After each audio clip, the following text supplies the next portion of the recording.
Loomeinkubaatori poolt ja oleme koostöös EAS-iga korraldanud webinaride sarja, kus erinevad oma ala tippspetsialistid jagavad nõuandeid, kuidas loomeettevõtjad saaks kriisist tugevamana väljuda.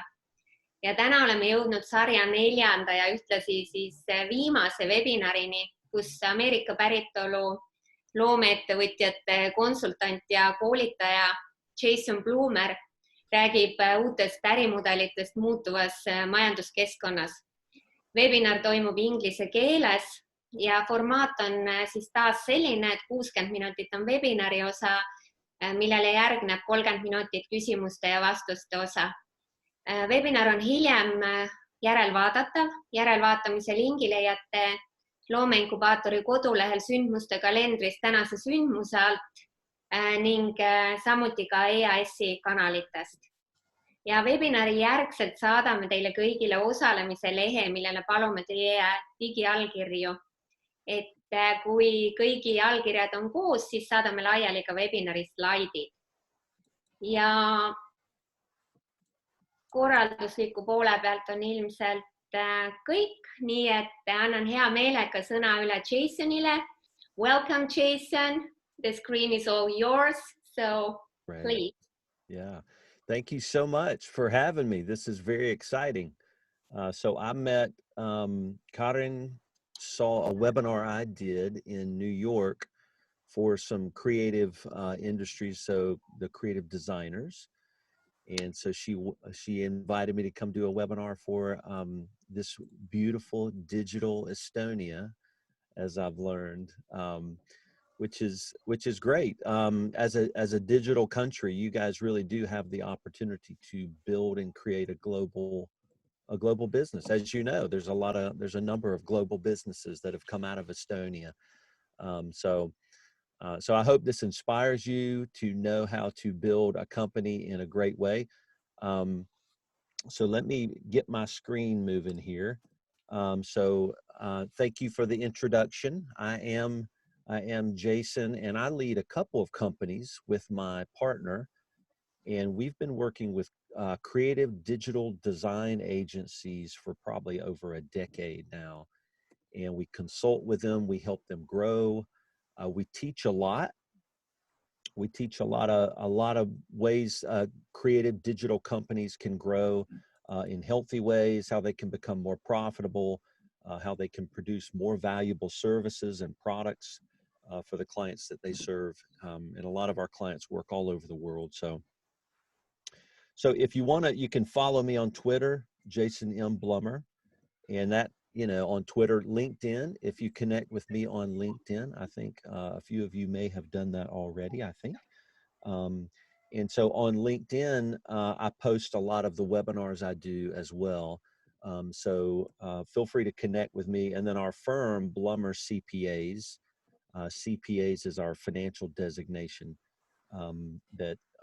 we do financial work, but we also do growth consulting for creative companies, helping them, figure out how to grow their company. So what I'm going to be doing, well, first of all, let me introduce myself in Estonian, right? I know you speak English, but minu nimi on Jason. So I'm practicing here Estonian. So I hope I did that well.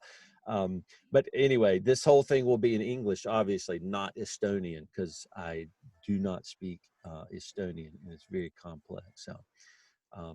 So what I'm going to do in our webinar is we're going to do a huge overview of how to build and grow a creative company.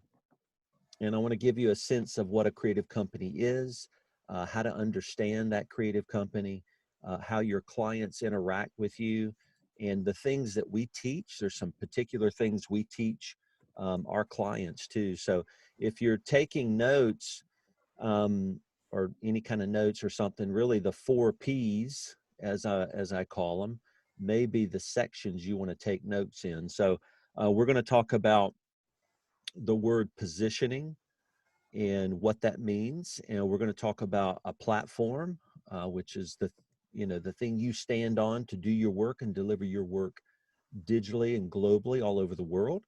and the price that you charge, the money you ask to be paid for the value that you deliver.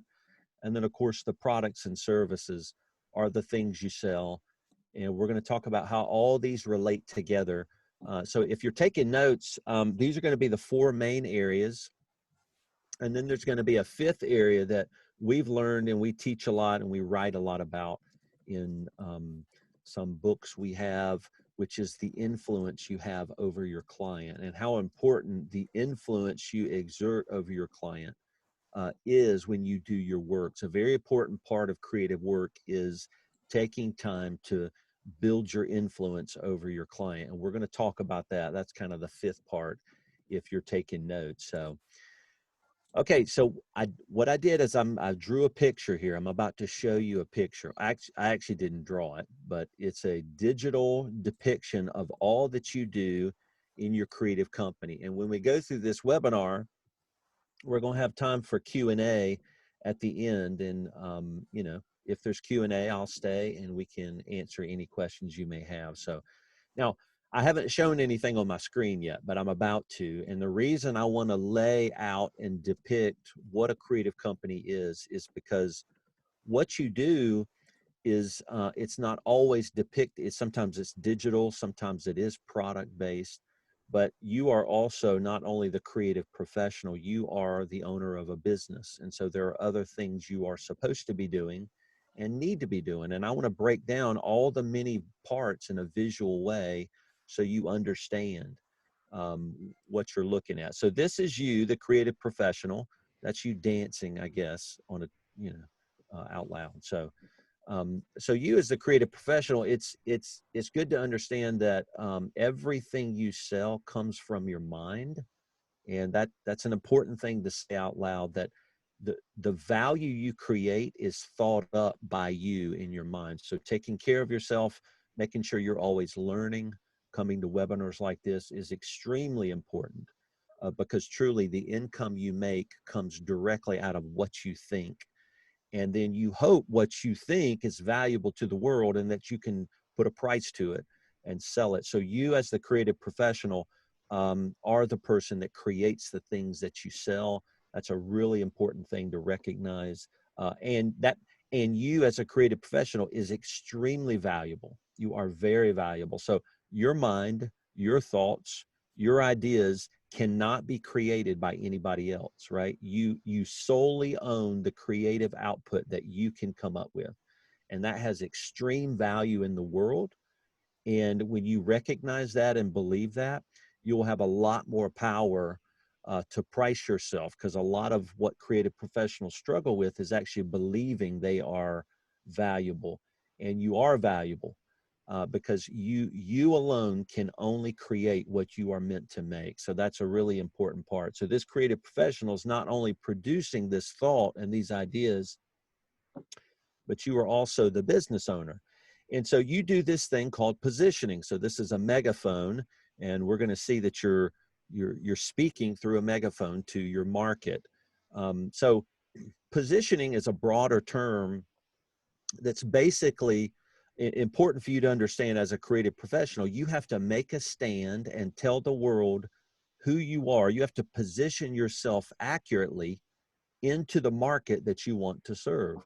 And so marketing and things you would do is probably a subset of positioning. Marketing are some process-oriented tasks that you would do, where you would post things on social media outlets, social media channels. That's part of your marketing. But positioning is a broader term, which is more of a term that means defining the market you want to serve and why. And a lot of times what we say in positioning is that you should be polarizing in your positioning. And by the word polarizing, I mean being very clear about the position you are taking in the market. And polarizing is a term that could mean you could actually position yourself in a way that sometimes is offensive to some parts of your market, whereas other parts of the market, it would be very attractive. And that's what you want to do. I know that sounds odd, but as a creative professional, you can't be bland. You can't be as we say in the United States, ho-hum. That's a phrase that means so-so, not that good. You have to be extremely clear about who you are meant to serve and who you do not want to serve.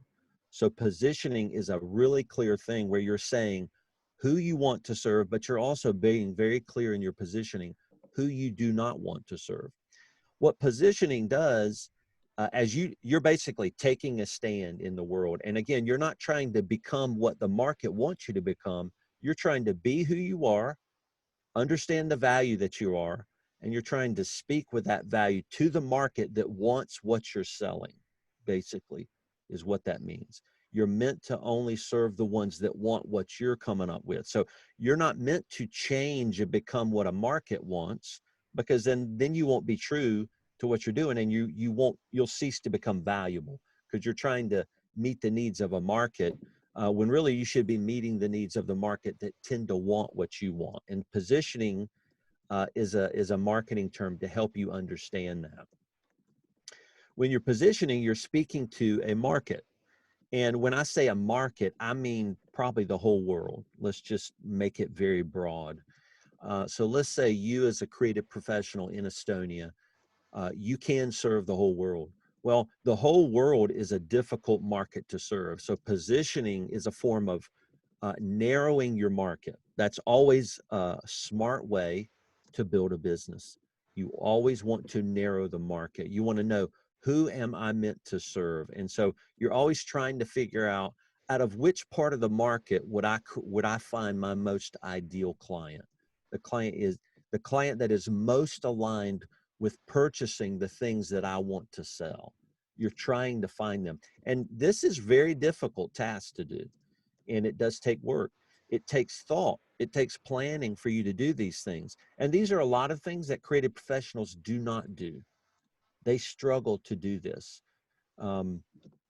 It's very common that we work with creative professionals, and the things they do for their clients, they struggle to do for themselves. That is a very common thing about creative professionals. So you may help a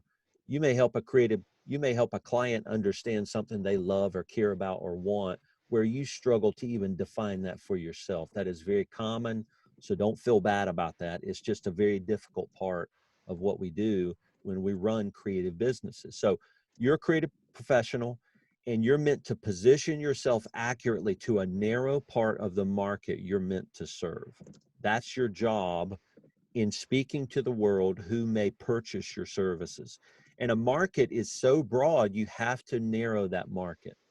You have to narrow it. You have to pick and choose who you think would want to purchase what you're selling. And that's a hard thing to do. It's a difficult thing to do, but it is something you have to do. So that's part of the work you're supposed to be doing. So if you're struggling growing your business, it may be part of this lack of an ability to position to a market appropriately. So just keep that in mind. Now, as a creative professional, you're also standing on top of a platform.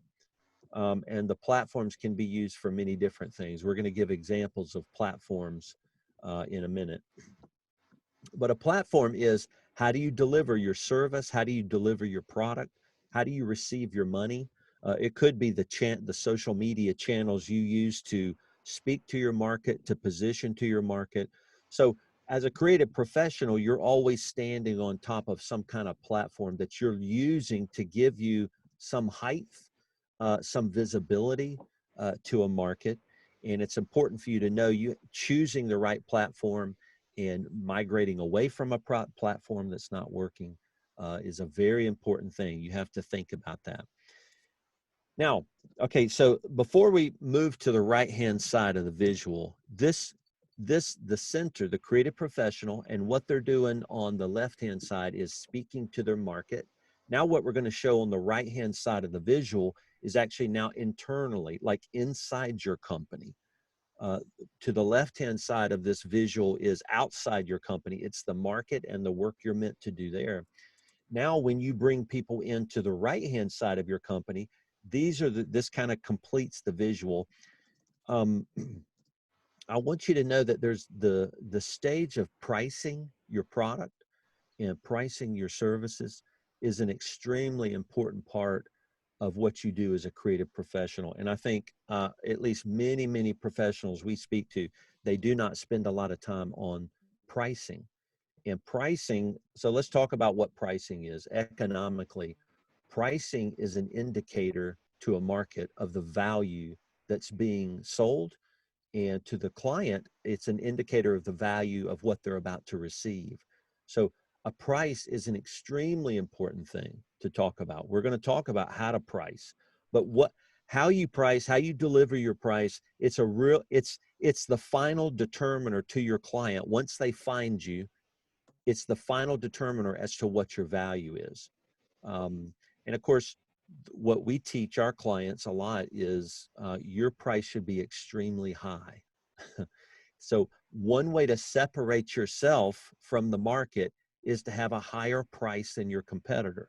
A higher price is an indicator to a client, to a potential client. And it's one way to position yourself. So a price is a positioning tool. So let's talk about what I mean by that. Let's say you sell one thing and a competitor sells an identical thing. Well, what a price does, if your price is if it's 2 times higher than your competitor, it will make some parts of the market look at you with more interest. And I know that it almost sounds, what we say, counterintuitive, right? It sounds like it doesn't make sense, but a price is something you use as a tool to set yourself apart, to speak louder through your megaphone to your market. What you're saying, what you're trying to indicate with a higher price, just so you know, you're trying to indicate the value is higher. You're basically saying with a higher price, my value is greater than my competitor. And that's how you use price. Now, pricing high takes a lot of confidence. It's a scary thing to do. And you may price higher, but you actually may not be more valuable than your competitor. So you have to learn as a creative professional, is your higher price worth the value that your market is trying to purchase? It's really important that you understand that. Now, the way we do that and the way we teach that is pricing is a testing tool. Pricing is something you play around with. We like to tell our clients, you should always be working to increase your price. And the reason you should is because what you're always doing is working to increase your value to the market. That's really important. And so price is really big, and we're going to talk a little bit more about price. Now, price also, price is, you're going to see price can come in a lot of different ways. Hourly pricing, a lot of people price by the hour. Some price a fixed price, which is they assign a price to the thing that they sell, which is common if you sell products, right? That's how we price products. And then one can be a value price, where the price reflects what that client values in your service, which is a harder way to do it. We're going to talk about more about that in a minute. Now, products and services, you can see that completes this visual on the far right-hand side. And this is basically the product you make or the service you deliver. When you finally deliver it to your client, they've paid you, you've given them, you're basically fulfilling the promises that you made in positioning. So positioning is where you make promises. Promises are what people can attach value to. And then the price proves the promise that you made to a market. And then ultimately your products or services are the fulfillment of your promises. And if you don't deliver products that are good or services that are good, eventually your market will figure it out, and they will learn that your value is not represented by a higher price, and they will not pay you anymore. And so ultimately your product and services has to be very good, or at least if you're proposing with a high value and a high price that your products are very good, you have to deliver something that is extremely valuable, or it won't prove your price or the promise you're making in your positioning. So, all right, so that's a lot of information, I know. So this is really this is an overall view of a creative profession these are all the things you need to be thinking about and doing. There's many other things, but this breaks it down for you to be successful. And as you're thinking about all these things, if you're struggling, what you're doing, I want you to have various places that you can work on the things that you're struggling with. So that's really important. So as a creative professional, as you look at this visual, you may go, I don't know why I can't make money in my business. I don't know why I can't grow my business. Well, narrow that problem down into one of these 6 different aspects to a business. And again, we're going to be talking about 4 of them mainly, the 4 P's: the positioning, platform, price, and products and services. But these 6 different aspects to your business, your problems are identified in somewhere in these issues. And so it's good to narrow where you think you are struggling. And I also want you to understand, as a creative professional, as you're looking at this visual, there's a balance you have to always be considering. And it is the 2 sides of this visual. There is a market you must consider. That is the people you're trying to sell to. You have to know what they want, what influences them. You have to influence and convince them that what they want is what you're selling. So there's this market that you have to identify, and you have to consider your market and help them become clients. You have to walk them through a process of becoming a client. I'm gonna talk about how you can do that later. And on the inside, on the other side that you have to balance, is your work. The time you spend making the product you make, the time you spend thinking about the product you make, the price you associate it with, your own beliefs about your own value. These are the things internally that your market doesn't struggle with, but you do struggle with. And I can tell you that we've been doing this a long time. Every creative professional struggles with their own value. That is very common, and it's probably true about anybody on this call. That's a human thing that we all struggle with, where we represent ourselves to the world and we hope they like what we have. We hope they like what we've built and created, the experiences we've made. We hope they find value in the price we're asking them to pay us. And we deal with our own fear and struggles. And those are things you have to manage as a creative professional. So don't hide from it. Just recognize it's a very common part of being a creative professional. You will deal with the struggles and the fears you have in your mind as a human. That's a human issue that everybody struggles with. So, all right. So this is just the first slide. We got a lot more to go. So I hope this creates a lot of questions. You guys can start writing questions in the chat if you want. We're going to answer those later. But as you think of a question, go ahead and put it in the chat now, just to write it down.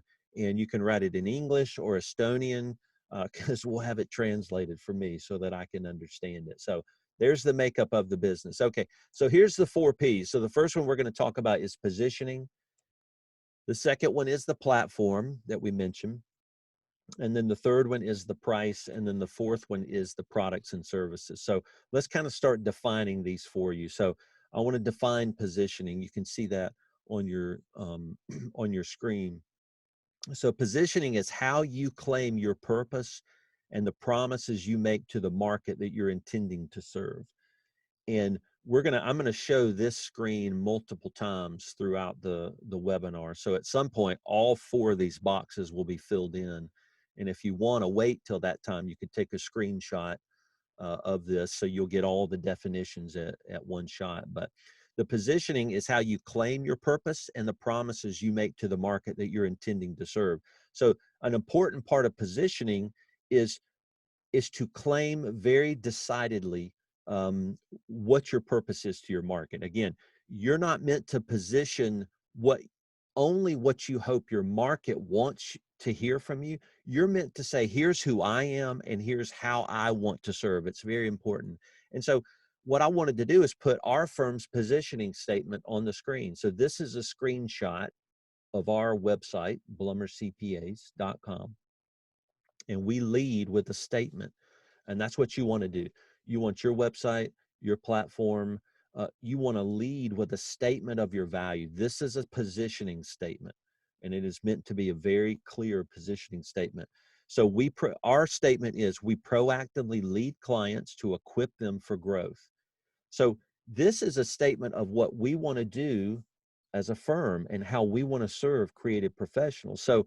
So every word in this statement is very important. And so I would love for you at the end of this webinar, one exercise for you to be able to write out your positioning statement. And it could begin like this: we exist to, and then complete it. We exist to, and then complete it. Now, that is a really difficult sentence to write. I will tell you, we spend a lot of time with creative professionals working through that sentence. We're even coaching someone right now. They've been struggling on that for months because it is such a solid, concrete statement about the world, about your position, your value to the world. But that's an exercise you need to go through, because until you do that, you're not speaking to the market from your own purpose. And it's really important that you do. So we get a lot of, so we have to be proactive to lead our clients. So basically what this means is when our clients work with us, we lead them. They don't lead us. They do what we tell them. They follow our processes. And the reason we want them to do that is so that we can take care of them and teach them the most and help them grow. So we run into a lot of clients that do not want to be led by us. They do not want us to be proactive. And that will be true for you too. You will find if this is a statement that you like, you will find clients that don't like it. A lot of our clients want to tell us what to do. They say, I want you to do this for me. And that's not why we exist as a company. We're meant to find a market who is humble enough to let us lead them. So we proactively lead. Proactive means, well, and I know you know what that means, but that means we're moving towards them with the knowledge of we know how to help you.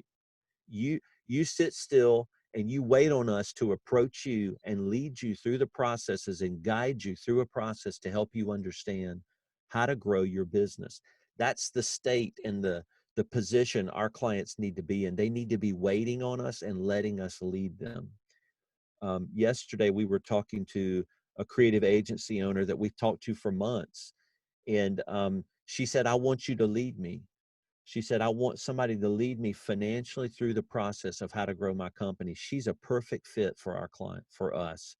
Now, there's been other clients we've met, and they said, and we've pitched our ideas to them and what they need to pay. And they said, this is not what we want. We want you to do what we want to do. And so we'll immediately not serve them. We'll say, well, you're not a client of ours.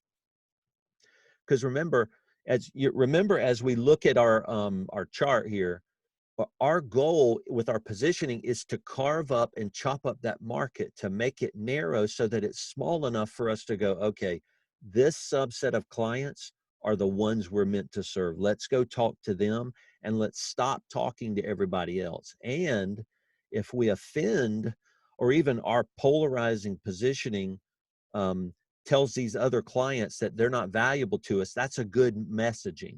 We want that messaging to be that those clients are not right for us. So that's real important. So our statement, we proactively lead clients and then equip them for growth, is the phrase at the end of this sentence. You'll see that's what we have to be doing. As a firm, that's what we do. We teach our team, we read, we study. Everything we pour our life and our heart into is in helping creative companies grow. It's what we love. We're very good at it. We have to say that out loud. We are very good at it. We're very good at what we do.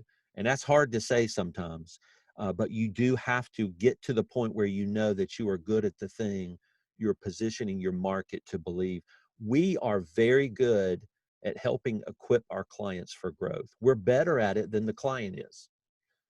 And, and just like somebody else could help our firm grow better than we can ourselves, you can always help another human grow or receive value in a way that they can't do for themselves, because you are objective to that person. You can objectively see the things they struggle with or the value that they need, sometimes better than they can. And so we believe we can equip clients for growth that they cannot equip themselves for. And so if a client comes and they don't want to grow, then they're a wrong fit. And it is true. We get some clients who are not interested really in growing. They just want to stay the same.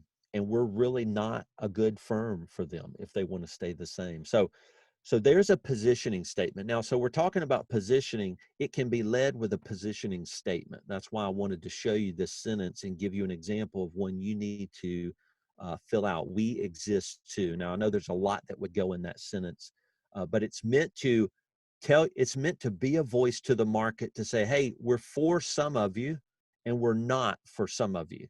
And we only want the ones that we are valuable to. We only want you to come talk to us. We want the rest of you to leave us alone, is what you're meant to do. And when you find that market that you're right for, that's when your price can start to increase, because you found the people that want just the very creative thing that you create and sell. Okay, so that's positioning. Now the platform is down here on the bottom left. The platform is how you will reach and serve your client or customer. And I want to give you a couple examples, and you'll recognize these platforms. Like this is a platform called Upwork, right? So this is if you're a creative professional, for example, you're a developer or a content writer or some designer, and they even have other categories on here, like an accounting category. You can become a professional, sign up on Upwork.com, and everybody comes, the whole world comes to Upwork and hires people through this Upwork platform. This is a platform, right? And so what this platform is doing, it's giving you a quicker introduction to your market.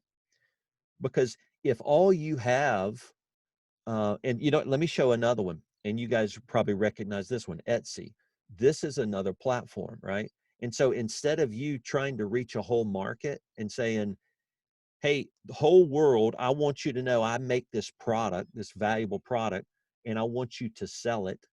Then what Etsy can do is give you a market. It can give you a ready market to find what you're searching for. So instead of you just only selling things on your website, you can sell the products you sell on a platform like Etsy.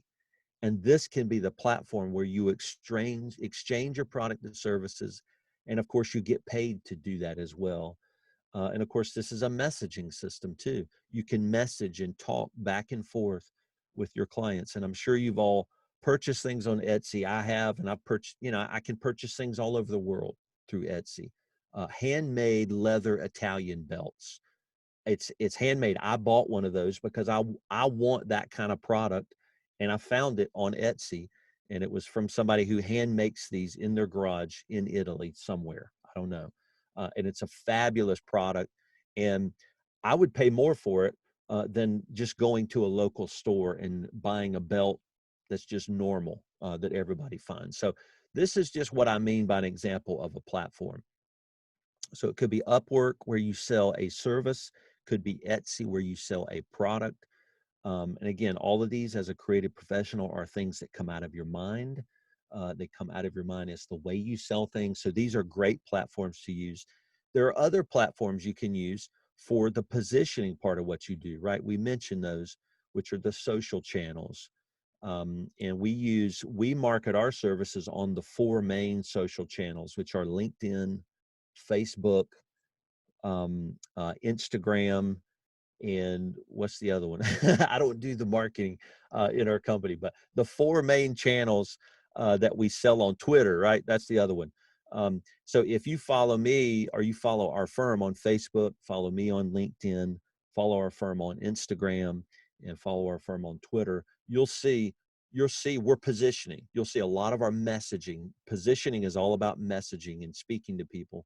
And so the platforms we use, these social channels, are the ones that we're best marketing on. Now, all of the 4 channels, not all of them are best for all creative professionals. So it's important to know. So for example, if you sell creative products, then a LinkedIn may not be the best channel for you to market your products on, because that's not generally what that platform is used for.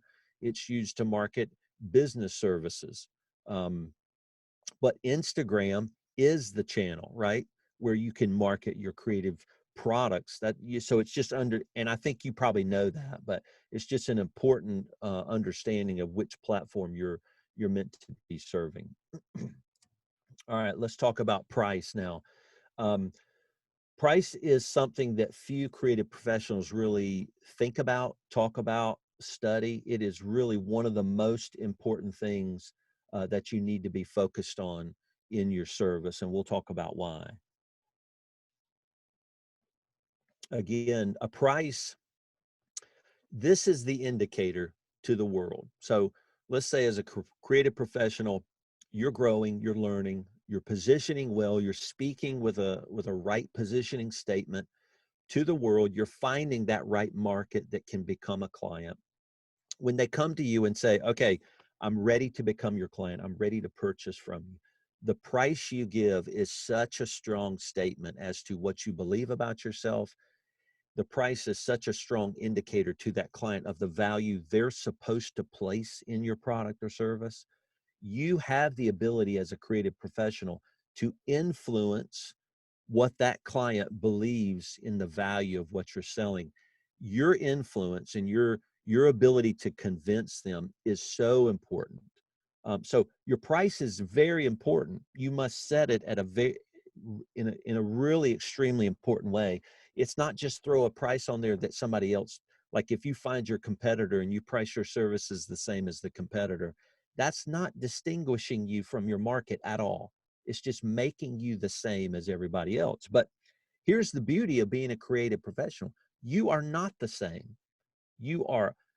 There is no other person other than you that can deliver what you deliver in the way that you deliver with the mind that you do it, based upon your life experience and your belief, the things you love and the things you hate. That is a beautiful, wonderful thing. And there is a huge value to this creative work that we do. Your price is just the economic indicator to tell the world, this is how great it is that you're going to be working with me. So how you priced is based on the value perceived by yourself in your market. And so there's two parts of that, right? Price is perceived by yourself. So you have to already perceive your value. And again, many creative professionals struggle with believing they are valuable. You probably know that because you probably struggle with believing you're valuable, but you're wrong. You are extremely valuable to the world. We need the creativity in our world. We need it even more than we used to, right? The creative work and branding and design, creative products are even more needed now in our world than they ever have. Why? Because the world is now a global marketplace, right? We all see each other and know each other. And so you have to distinguish yourself even more than you did 50, 100 years ago, right? Because we can see everything, have all information. And so it's up to you as the creative professional to say how individual and different you are. And you do that with creativity and brand. And your price is that final statement you make as a client has identified themselves to say, I want to work with you.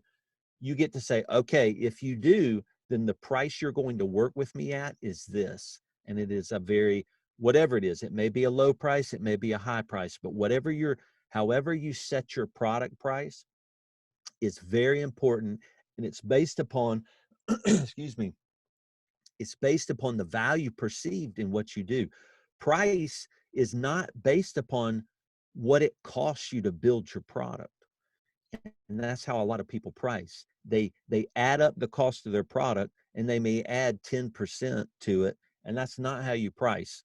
Price is about the value the market finds in your product and what you think your value is. It has nothing to do with what it costs you. Now, you should only price your services higher than what it takes you to make your product, of course.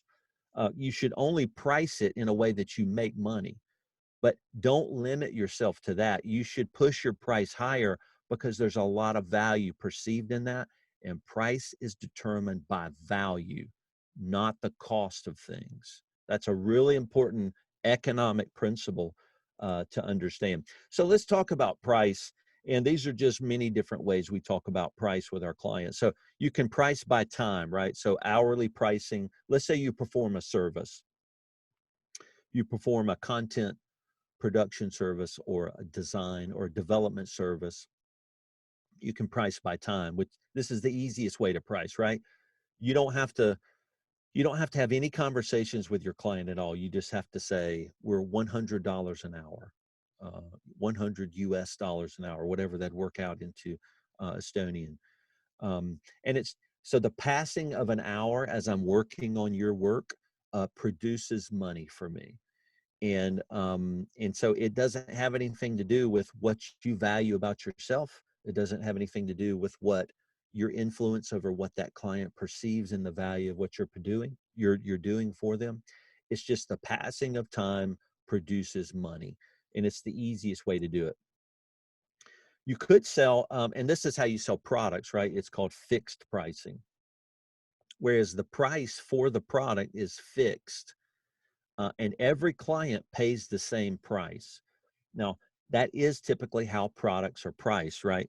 And that's because products have to be priced that way, because you can't influence a client to pay more for a pair of Nike running shoes than you could a different client. So everybody has to pay the same price. So now it's a lot of service-based creative professionals, they also fix price. So they say, building you a website, for example, that's a fixed price. I'm going to always do that for, $5,000. That's what I'm going to always build your every website for. Well, it could be that some clients value that website more than 5,000. They would pay 7,000. And some clients would pay 10,000 for the same work. And that, a lot of people feel guilty doing that, but that's called value pricing on the far right. And value pricing is really the slowest way to price. It's a difficult way to price, because you have to slow down, talk to that client, see what they value, see how fast they want it, see the value they place in you, understand that they found the right person that they trust.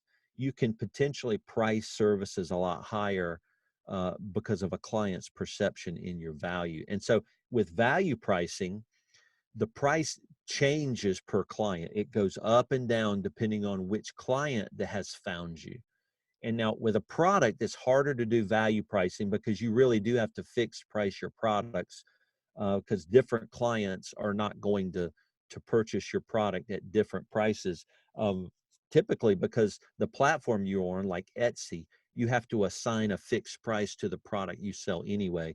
So value pricing is typically done for services, client services. That's really important to understand. So, so those are forms of pricing. And then, of course, the last part of the P is products and services. And this is the screen you could take a screenshot of if you want to see the definition of all of those 4 Ps. And we've talked about it already, but the products and services are how your end product or services delivers the claim and the promises you made in your positioning. So you can see positioning is on one end of the spectrum, right? As you're speaking to your market and you're attracting the right people. The products and services are all the way on the other end, which are the promises, which are the fulfillment of the promises you made in the positioning. And it's important to understand those are 2 extreme parts of the dynamic that you always have to be managing. And if you're struggling as a creative professional, there's probably part of that visual I showed you earlier that you're not managing well. And you have to manage all of it. And so, and I know that's hard, but you are a professional, you are a business person. And so business people have to manage their market, the perception of their market, and they have to manage the production of their product, and it has to be good. So all of that is something you have to manage as a creative professional, as running a creative business. There's a lot more than just product or service. And so what we find is a lot of creative professionals, they are only focused on the product or service, and they don't care about anything else. Well, you have to care about it if you want to be a business owner. You have no choice. And I know you may have gotten into this line of work because you are good at making the creative product you make, or the experience or the service. But it's not all that a business is made up of. A business encompasses many more things that you saw in the visual, and those are all the things you have to manage. Now, A lot of times that's overwhelming to a lot of our creative professionals, but I wanted to give you a sense of what it really takes to run a creative business. It's really important to know there are many aspects and parts of what you're supposed to manage. Here's one way we tell people to manage it. On your calendar, if you seriously want to grow your business, you could put a 2-hour block on your calendar every week, 2 hours a week. We call that a strategy and planning block. And that is the block where you're meant to work on your business, helping your creative business grow. It's not the block where you create your product or service. It's the block where you focus on your business. And it's important to put it on your calendar as a rhythm, or you won't do it. That's what happens. You won't do it. I won't do it. It's on my calendar, and I won't do it either. And many creative professionals, they will only work on their product or service. That's all they'll work on. And then they'll struggle.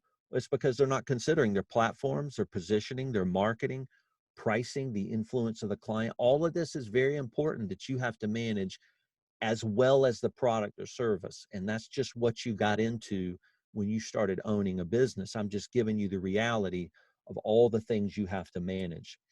Okay, so I'm going to give you the summary. Here's the notes I would have written down for positioning, platform, price, and product or service. I'm just going to give you the paragraphs and read them. So in positioning, be bold about the claims you make to the market you intend to serve. Define your ideal client and who might buy from you, and be clear in what they will get from you and what they will not get. So positioning is about clarity. And so the platform is, make sure the way you intend to reach your customers is where they are being found and influenced.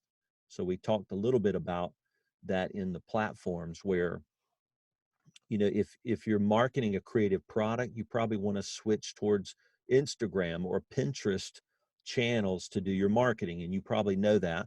That's probably where your market is found. Your market may not be found on LinkedIn, as an example. So make sure where you're speaking your marketing influence, saying, hey, world, I have a product you need to buy. You'll love it if you're a certain type of person. You need to speak that on the right channel where the clients can find you and be influenced. Now, that is very difficult to do. I understand. We struggle with it too. So positioning and marketing is always about testing. You're always trying different messaging out in different ways. So in the platform, use platforms your customer likes, not necessarily what you like. So as a professional, if you're trying to position what you sell or do, it's all about what the client wants, where the client wants to find you. It doesn't matter if you like Pinterest or Instagram or LinkedIn. We don't care what you like. You have to go where your client wants to find out about you. That's being a good business owner. So be careful letting yourself influence really what you like or don't like. It's more about where does your market want to find you, and where will they find you? That's the place you must go to. Price. This is important. Just because you wouldn't pay for what you create doesn't mean other people won't buy it for that price. That's a really important statement.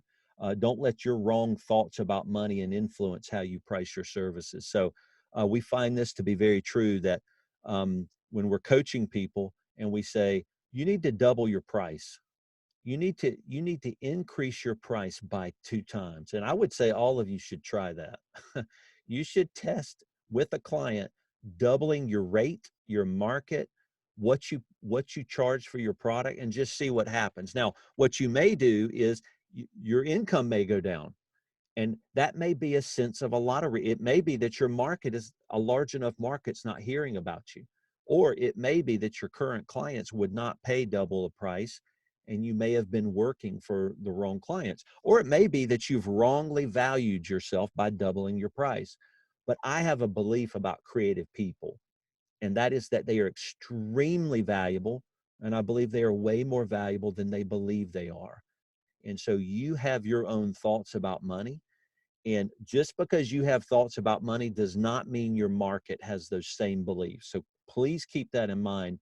Don't price in the way that you purchase things. Price in the way that a correct found market will purchase those things that they value. It's different. And we all have problems with the way we believe about our own value and the problems we believe about money. And it's based upon how we grew up, the countries we live in. All of these are different things. So keep that in mind with the price. And then products or services. Here's the last one. People buy products and services that are valuable. So a price depicts value. So continually get better at what you do. Your products and services have to always increase in value. You have to do work on your mind, yourself, teach yourself. That's part of what you do in growing a creative business is to spend time working on yourself. That's very important. You get better by practicing, serving clients. And a lot of times you can begin your work as a creative professional by charging a lower price for a time, and that's okay. Charge a lower price as you're searching for your market, because that could take you a few years to do if you just start your business. But then start to gradually increase your price over time. And what that'll do is it'll narrow your market, because you'll find a lot of people will say, I don't want to buy that from you for that price. And what you may find is that they're no longer the right client for you. And that is true over time. As you grow as a creative professional, your market will change because you change. You will become more valuable every single day.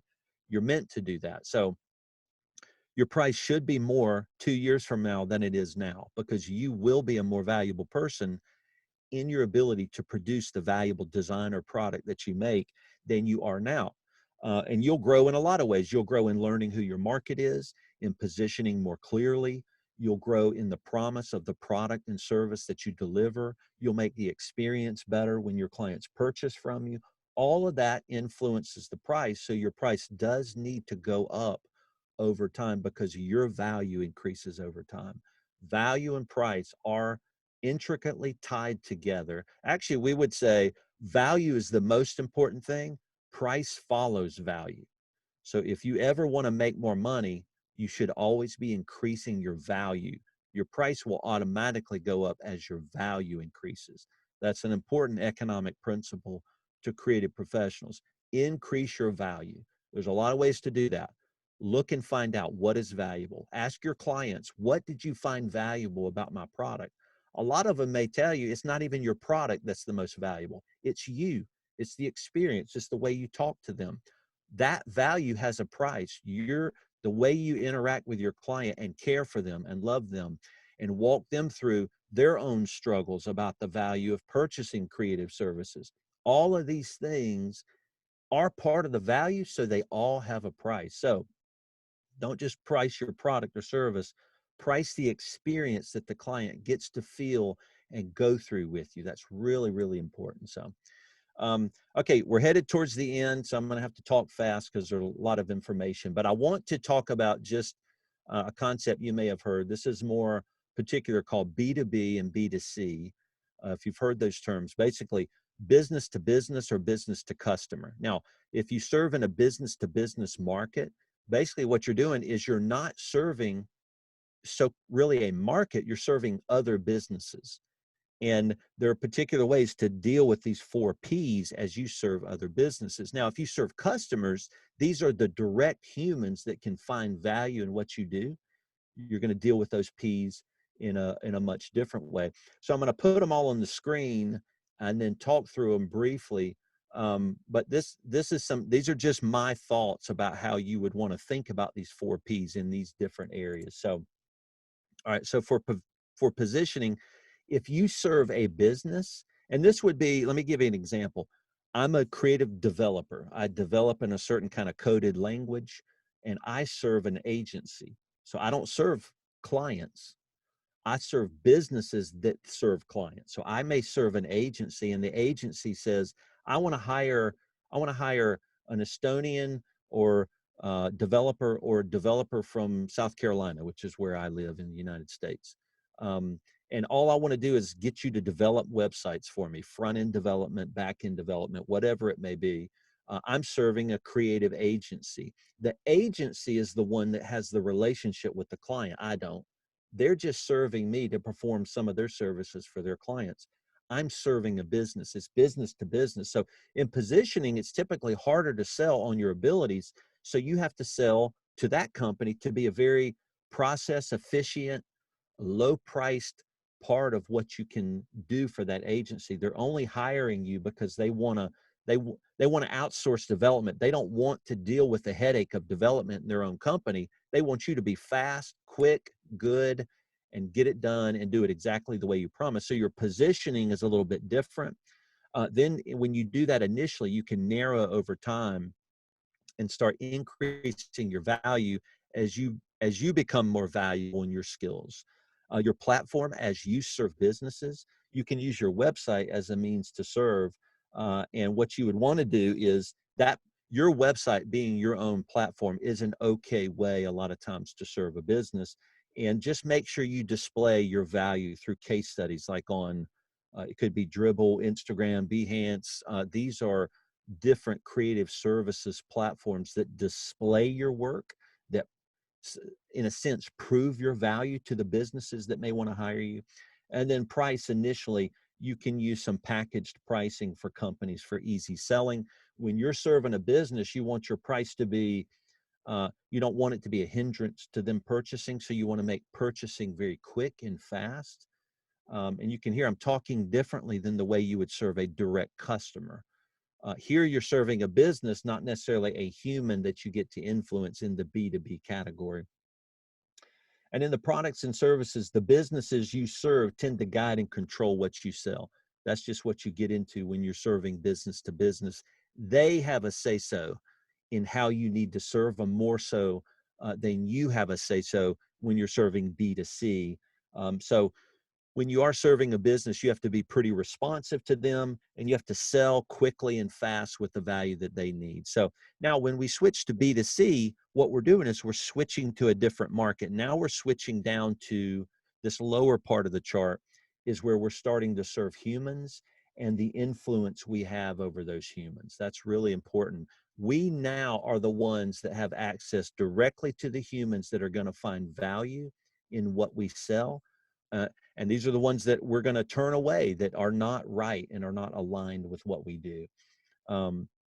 This is when you start out in your positioning, you want to appeal to a broader market, and then you narrow as you grow. And you're going to find that in a lot of things in your positioning, you typically start broad. And then as you become more valuable, you can take the risk of narrowing your market and saying, all right, I'm going to let my income come from a fewer group of people. But at the start, you have to broaden and be good or be desired by a larger market because your price is typically lower. So you have to sell more things and more services to a broader market. But you want to narrow as you become more valuable, and your price will go up as you narrow your market. Now, in your positioning, as you're serving customers, make sure you display your unique, odd brand to the world. Display the creativity of who you are. And some people will not like who you are. And that's okay, but some people will love who you are. You're meant to find the people that love what you do and what you sell and in the way that you do it. So don't be fearful of showing your product to be extremely creative, unusual. If you're building a very unusual product, make that thing, because there are people that want to purchase those kinds of things. So don't be fearful of positioning in that very odd, strange way. Let it, and I shouldn't maybe say strange or odd way. I should say let it reflect personally who you are. That's really the most important part of what you're building as a creative business. Is it's all about you. And then use other platforms like Upwork and Etsy. And we're almost done here. I got a couple more screens and then we'll be done. Then we'll get to some questions if we have any. Use other platforms like Upwork or Etsy. So if you're serving customers directly, don't try to rely on your website like you might in the B2B area. Use these other platforms. They have a ready market for you to sell to. So go there where all of your clients are already located. Otherwise, it's hard to influence a whole world to come to your website. Just use the platforms where the worlds are already focused on those platforms. And then in B2C, you can charge different prices for different customers as you're influenced by the brand. And so that's really important. Now that you're serving direct humans, remember, humans are influenced by other people that they trust and care about.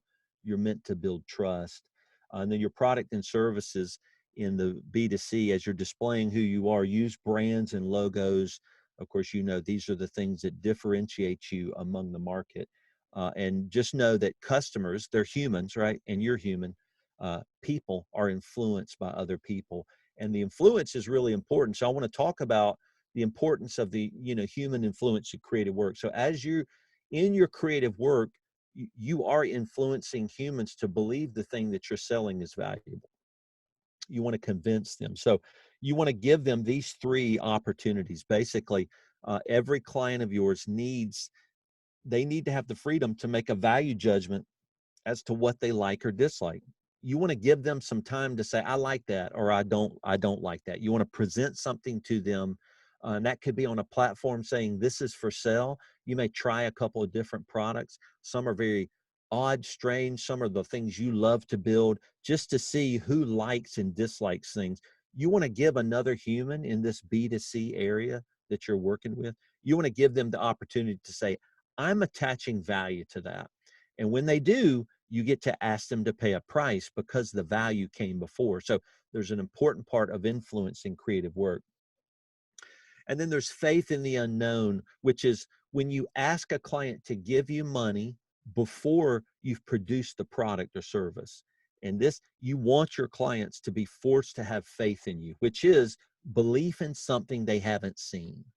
And this is an important part to creative work that really makes us feel uncomfortable, right? Wouldn't we all feel much better if we could just give the product to the client and see if they like it, and then they pay us for it? And you can't do that. You're taking something away from that human in the ability to influence them. You want them to, you want your client to be forced to believe in you before you've produced anything, because you want them to believe in you that your work, your service, your product is going to be the thing that they're looking for. So put them in a place to believe, which basically just means ask for money before you give them the work. And that almost seems counterintuitive. But a lot of you interact with people that way. People you love and care for and trust, you will give them money for the hopes of them doing what they said they will do. You can do that with your clients as well. And then the speed of trust. So everything you do is based upon trust. Trust, let me just say this, trust is, we call that a currency to creative services. Trust is everything. Promising trust, making promises to your client, asking them to trust you. But one thing, the speed of trust is slow. So in creative services, a lot of times you have to slow your work down to give the human that is trusting you the opportunity to make a value judgment, to make a judgment of, I value you, to believe in you before they've ever seen anything. That's a good thing for that human to do. It's good for them to believe in you. And you have to give them the time to trust you. And that's why the speed of trust is slow. And so we do something called onboarding. You can see in the speed of trust, there's a word there. It says, so slow down your upfront onboarding so that they have time to invest in trust. So this is my last screen. And I want to talk about just a really quick influential process of onboarding. This is just, there are many steps that could go into onboarding, but onboarding is basically where a client in the market has identified themselves. They're no longer part of the market. They're now coming to the right-hand side of the visual we showed you earlier, and they're saying, I now have a name. I am a person. I want to be a client of yours. When they have done that, you can walk them through what's called an onboarding process, to walk them through influencing them and helping them to believe in you or your product. Now, you can't always do it. Like the product process, you may not have as much opportunity to walk them through an onboarding process. But I'm just going to give you a sense of what it could look like. So in step one, take time to introduce yourself. Say something about yourself, pictures of yourself. Again, remember, this is not only, a client comes to you to purchase a product. You're the smart one that knows they're not only purchasing your product. The client may think they are. They're purchasing the person who built the product. And that's important for them to believe in you, trust you, like you. That's really important. So take time to let them know, I built this, I love this, I'm the one you're purchasing from, I will build the best thing for you possible. And then step two is start to now turn towards the client and say, who are you? What do you want? Ask them good questions and say, can I ask you 4 questions I ask everybody? And you ask them, start to learn more about your client. This is building the rapport of trust now with your client through this onboarding process. What we're doing, you know what we're doing? We're increasing your price. Why? Because we're increasing your value. That's what we're doing. It's not even about price. It's the value of who you are to this person, and now you caring about them. It's starting to enhance their value judgment. They're starting to believe in you more. Their value of you, your value to that person is increasing. It's going up through this onboarding process.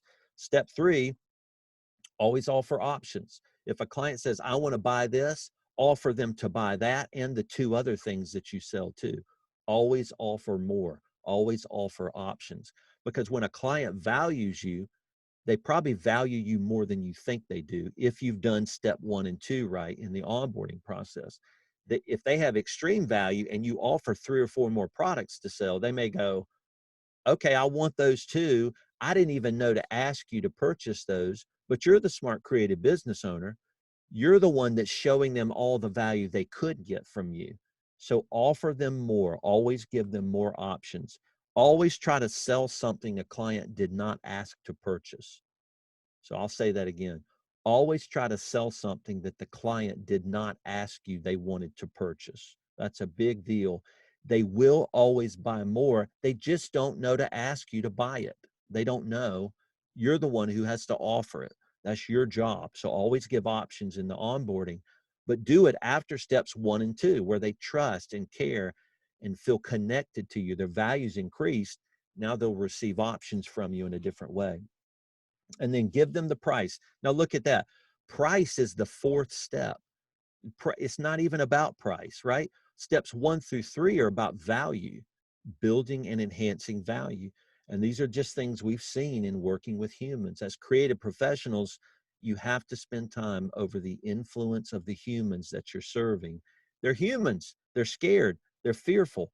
You need to walk them through the process of not being fearful and purchasing from you. And it does take time. It's very slow, but it's worth it, because your price now at step 4 should be much higher because you've spent time caring about them.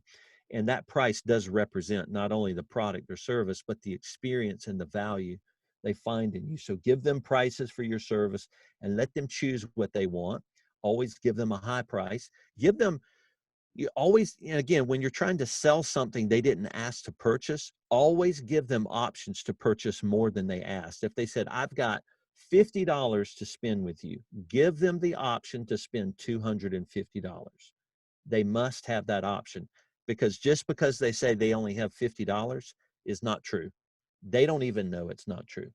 What they may do is go, now that I value you and I'm influenced, I actually do have $200 more. I actually will give that to you. I will take it away in my budget from something else I wanted to purchase, and I will now spend it with you now that I trust you, now that I know. And they don't even know that about themselves. So you must be the professional that offers them higher prices, higher options to purchase more than what they came to you originally to purchase. And then deliver timely. So step 5, look at that. Step 5 is where you do your product or service. And I think as creative professionals, that's mostly what people focus on. All they focus on is the product or service. And it's not all about that. There's a lot more that goes into building a business around a creative business than just your product or service. So deliver timely, make sure, you know, the product and service, this is, your product or service is the fulfillment of your promises you made in positioning, right? That was some of the notes we said. So make those promises high. Put notes with the client, say thank you for the client, follow up a month later, say how else can I help you? You know, make your delivery so valuable that your price becomes, your high price is no longer a struggle for them. They'll be glad and more than willing to pay your high price because the delivery of the promises was so high. And again, you can't always personalize things. So if there's abilities on a platform like Etsy or some video platform, make a video of yourself or something telling them thank you. Okay, that's it. I crammed as much as I could, but we went long. So Kadri, Karin, I don't know if you guys are going to come back on, but we may have questions. I'm not sure, but I know that's a lot. Do we have questions? Are we ready? We are ready, definitely. So you can just post questions in the chat. Is it correct? Mm-hmm. Mm-hmm. Yeah, and if we don't have any, that's fine. We could, if people follow up where they have questions later, Kadri, maybe you guys could forward those questions to me, and I can try to answer them over email or something like that too. So. Yeah, of course we could send you those questions if we have any afterwards, but we do have a question now. Okay. In the chat, you see? Okay, I do see. Okay, this is a good one. All right, so Kadri, I'll just read them out loud. Is that okay? Yes, absolutely. Okay, so it says, as for positioning, now with the downturn is coming, how can the creative do the pricing? Okay, so that's, yeah. So a downturn does matter, doesn't it? So let me just say, this whole webinar was based upon having a market that is a trusting market, a market that trusts the creative process and the influential process. So you're right. This is a great question. During a downturn, a market does respond to creative professionals in a different way. So you have less of a trusting market than you're dealing with. So what you may have to do is revert now in a very short term to selling the things you know you can make money on. You may have to lower your price for a time. Just be careful that you don't lower your price and you stay that way, because in a year, who knows, 8-12 months, the market may come back. It may start trusting people more. So a few things you can do now during a downturn is possibly to lower your price, which I don't like saying that, because that's not how you influence people. But we want income too, right? We have creative businesses and we need income. So you may want to lower your price, or you may want to do things that you wouldn't normally consider doing. There might be things for your market that you normally wouldn't do, and you will do those things now. So you'll offer a broader range of services that you may not like as much. You do have to expand what you do and maybe lower your price, because you have to broaden your market and find more people that are willing to pay you in your business. And I know that's hard to do. So those are a couple of suggestions during a downturn, what you could do. Okay, yeah, and with a follow-up. So lots of creatives have made a campaign like 20% off. Yeah, so yeah, that's one way to do it. You can lower your price. I guess I don't like lowering your price, but I think it is something we have to do during a downturn. One thing that's pretty important is, again, making statements. Always let the client know what the true value is. So if you do a discount for your services, state, like on the invoice or however you make your money, state the full price of what you do, and then show the discount separately so that they know. You could even signify that as a downturn discount. Signify that will go away one day. That is not representative of our value. Our value is the full price of the product or service, but we are offering a discount due to the downturn. And then one day you'll need to remember, as a creative professional, to get rid of that discount and start playing around with reducing that discount so that you can go back to your regular price over time. That's important. Mm-hmm. All right, we've got another one. Mm-hmm. While I've seen so many brands in New York City giving donations to hospitals, NGOs fighting COVID-19, do I see the rest of that question? Okay, that's probably just a carryover from the previous question. Am I reading that right, Kadri? Have, Okay, where are you? I'm sorry. You are. I'm still on the original Piret. Yes. Yeah, I haven't seen any inspirational messages in Estonia. Mm-hmm. Um, I Mm-hmm. get okay, so I guess that's a comment about I guess in Estonia people are just discounting and not not trying to inspire people like some of the hospitals in New York City, I guess is what that means, right? Oh, she's writing about ethical branding. It was about ethical branding to question. I see. Like any tips on this? I see. How about ethical brand? I see. Okay, there's some of these are stringed together. I see now. I'm putting them together. Um, ethical branding. I think all branding is ethical.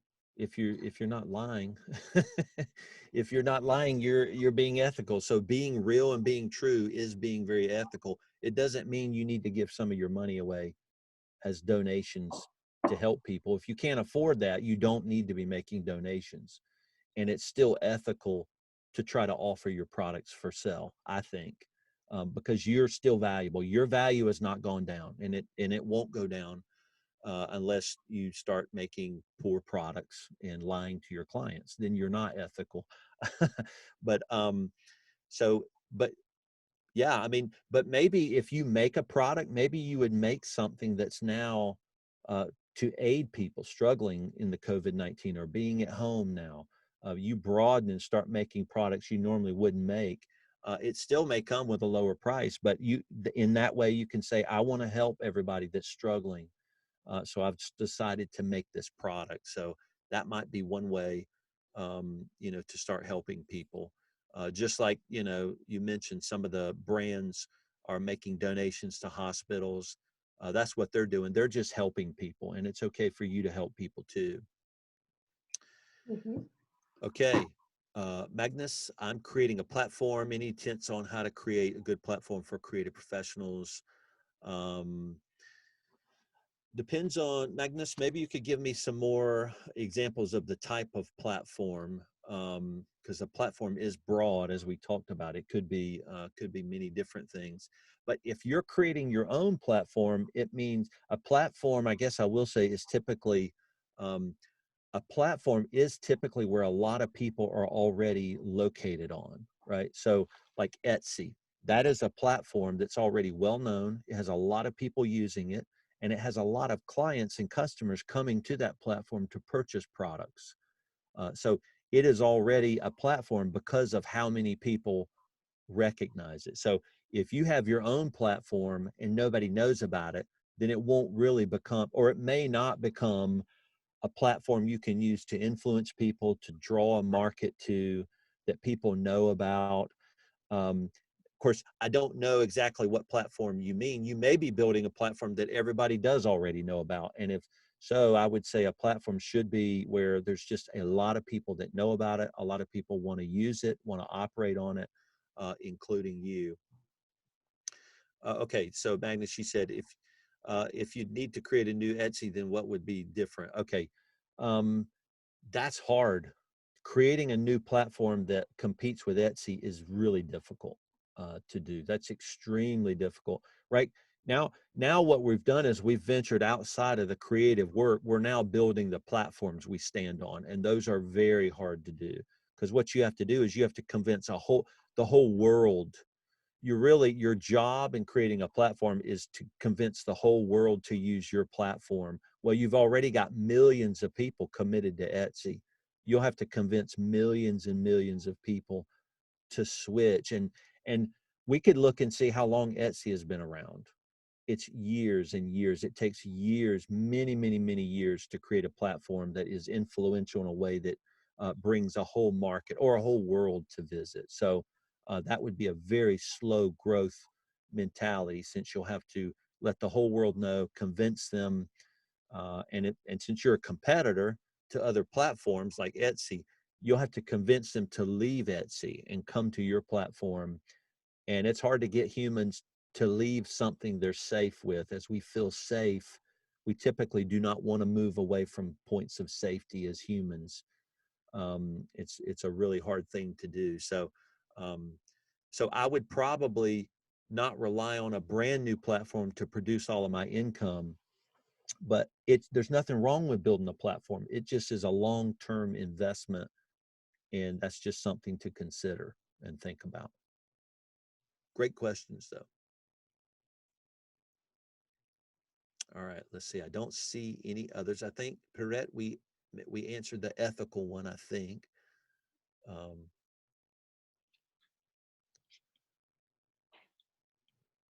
right. Any other questions? These are good. These are good questions.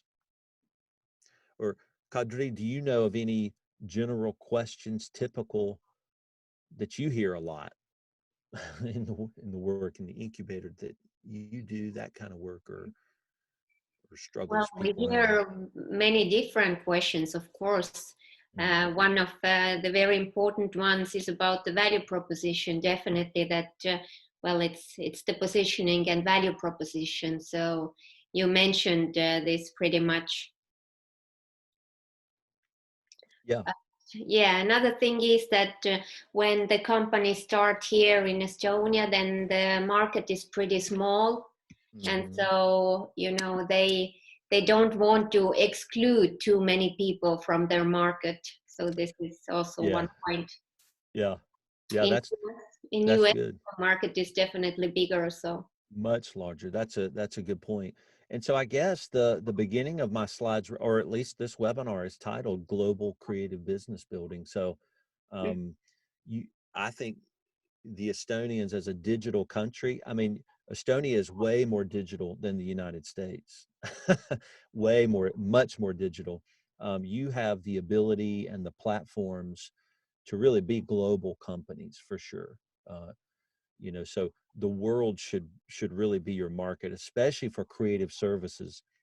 There are platforms and there are people, and the United States, a lot of those companies are more than happy to work with Estonian companies. Any Eastern European countries. It's just very common for creative agencies in the United States to work with Eastern European or UK based creative professionals. Is just really common, and it is a good thing. And our country loves to do that. They're not opposed to that at all. So I would say for the Estonian markets, Estonian creative professionals to branch out. A lot of our work can be digital. Even our products can be shipped from all over the world. We have the platforms where Etsy has built the trust so that anyone would buy from you, no matter where you are on the Etsy platform, because it's a trusted platform and they believe they're going to be protected and will receive the product that they purchase. So I would say start thinking about being global, not Estonian. Not that selling to Estonian is wrong, but you get to sell to everybody, and just broaden that if you can, if you're able. And I would say the same thing to anybody in the United States. Sell your services to everybody all over the world. We get to be global as creative professionals, for sure. And I guess if you use a platform like Etsy, you're already global. That is a global move. Putting your product for services on Etsy, everybody all over the world is searching for products on Etsy. Just the platform is so large. Make sure you distinguish yourself in very creative ways on your Etsy page. That's where you would position in a very strong, polarizing way, where people would want to find you. So these are great questions. But you also mentioned the values, and we were talking about the value proposition. Then do you think, or how do you see the values have been changing? What people tend to value more now or maybe in the future? Yeah, no, that's a great question. Yeah, well, I would say, and one question alluded to this, is that the value has changed during the downturn. So influencing clients on value in a downturn is more difficult. That is true. So we are all hurting because we don't have the ability to influence our value on people. But I would say overall, in the 10 years we've been working with creative professionals, the value of brand, design, creativity is becoming more important, much more important. And it's because of something I mentioned in the webinar, is that the world is now so global, we can see every product and service we want. Nothing is hidden from us anymore. And that means the competition is huge, but it also means you can reach that narrow market that you're meant to serve. Like, for example, if you create a product that is so unusual that let's say only 5,000 people in the world need it, you can reach them now. And they might be from 50 different countries, but and really you only need those 5,000 people to purchase that product from you. You can now, in our world and in our digital world, you can now find your clients more easily through the platforms that you use, and through the trust, where these markets are just really open to purchasing globally on, platforms like Etsy. So the value of our creative work is increasing in our world globally, and has been for the past 10 years we've been serving creative professionals. So, and I imagine it will continue to increase. So that is true. Oh, but there is another question. Okay. All right. Any other platforms you would suggest for creative professionals for selling their product? Which sales channels have the most trust from customers in the US? That would apply to a small Estonian designer. There are many platforms. So Etsy is a product-based platform we mentioned. Upwork is a service-based platform as a designer or a developer or a content writer. Any kind of service-based work can be done through Upwork. There are many other platforms like Upwork too that will allow you to sell services. I can't think of those, but you could Google what are other platforms like Upwork, and that'll tell you all those platforms. You could Google what are the other platforms like Etsy, and there are other online product-based sites that allow you to sell your services. Yeah, and it would make sense to put your products and services on all of those platforms. I would use as many of those platforms as I could. And if those platforms give you your own page that you get to, put particular things on, that's become sort of your website, your own website. So make that a statement of your care and how your process of working with people. Again, remember, we talked about onboarding. That's part of your process of being valuable. And so display that on that page too. So I can't think of any other platforms right now, but there are some if you Google those for sure.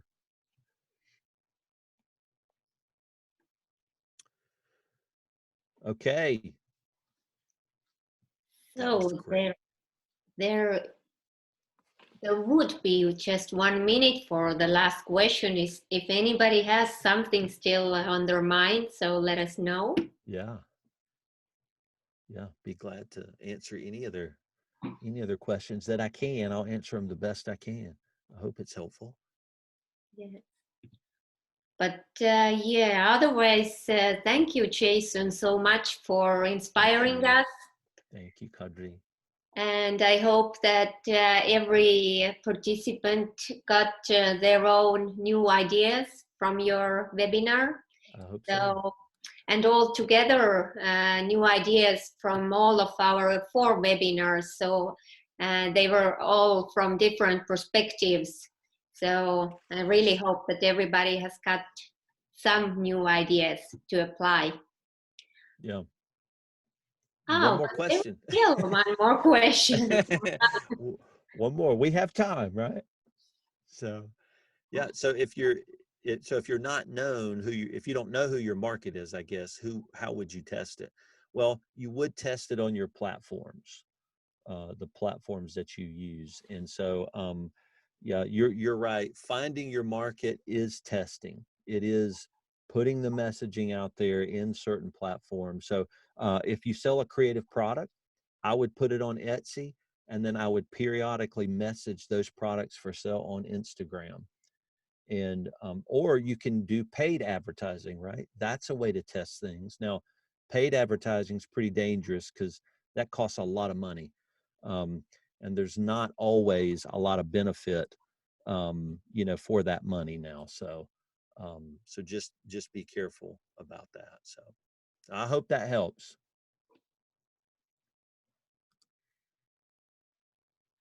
Okay, but so Okay. here we go. It's exactly 4:30 now, so we are about to finish. Okay. Well, thank you so much, Kadri, for having me on. This was a lot of fun. Thank you, Jason, so much for joining us today, and we definitely hope to see you one day, Okay. one day soon again. Right. I can hopefully come to Tallinn soon. Yes, do that. Okay. Well, thank you so much for having me. I'm very thankful to do this. Thank you so much. Yes. So bye for everybody. Enjoy the evening. Okay. Bye-bye. Bye-bye. Bye-bye.